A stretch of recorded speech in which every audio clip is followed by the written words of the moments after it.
Hi everyone, welcome back. Today we are solving longest balance substring 1. So we will be given a string called S and it will be consisted of lowercase English letters, and we will look for the longest balance substring, and a substring is considered balanced if all the distinct characters in the substring appear the same number of times. So if you look at this example, the longest balance substring would be 4 because in this span A appears twice and B also appears twice, so we can return 4. In this example it will also be 4 because if we look at this span, each of the letters appear once, so we can return 4. In this example, the result will be 2 because A and B each appear once in this span, and A and B also each appear once in this span as well, so we can return 2 as our result. So now that we have seen some examples, let's get to how we can solve this problem. So to solve this problem, we can use a sliding window approach. So we will first initialize a result variable to 0, and then we will now have a left and right pointer for the window. So we will first iterate through the left pointer, and for each left pointer we will set up a count dictionary which will contain the number of occurrences of each letter within each window. So the key will be the character and the value will be the number of occurrences. So now for each left that we are on, we will iterate from that left pointer to the end, and this iterating thing will be using the right pointer. So each time we move over the right pointer from left to end, we will update count, which is the dictionary, because we need to update the number of occurrences of each letter. And if the length of the set of the values of count is equal to 1, meaning all the characters occur the same number of times, that will be the only time when the length of this set will be equal to 1. And if that's the case, then we can update the result to see if we have a longer substring, and after iterating through the whole thing, we can return the result. So let's go through this example real quick.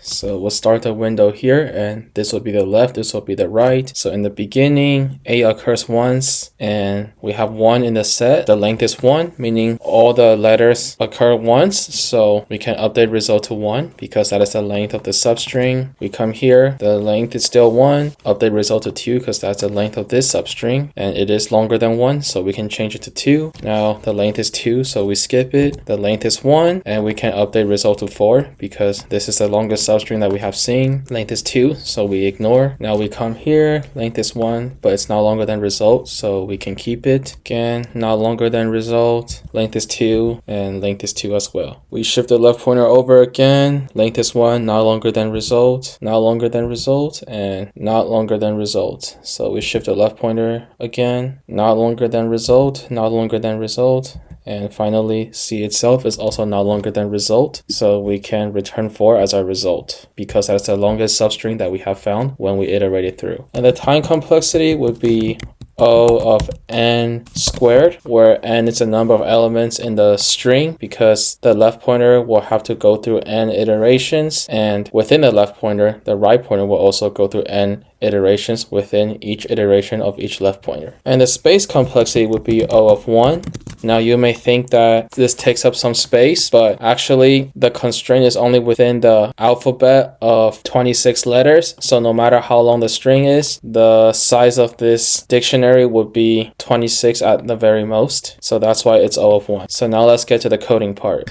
So first we can initialize result to 0, and now we will iterate through the left pointer, and we will initialize the count dictionary.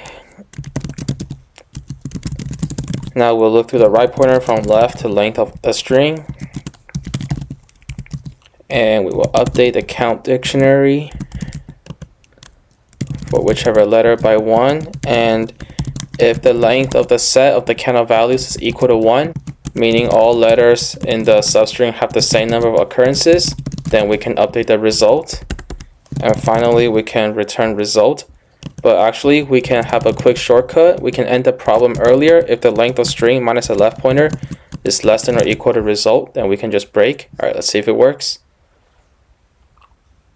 Okay, perfect. Hope this was helpful. Thank you all for watching. If you have any other questions or comments, feel free to put them down in the comment section, and I hope to see you all again soon.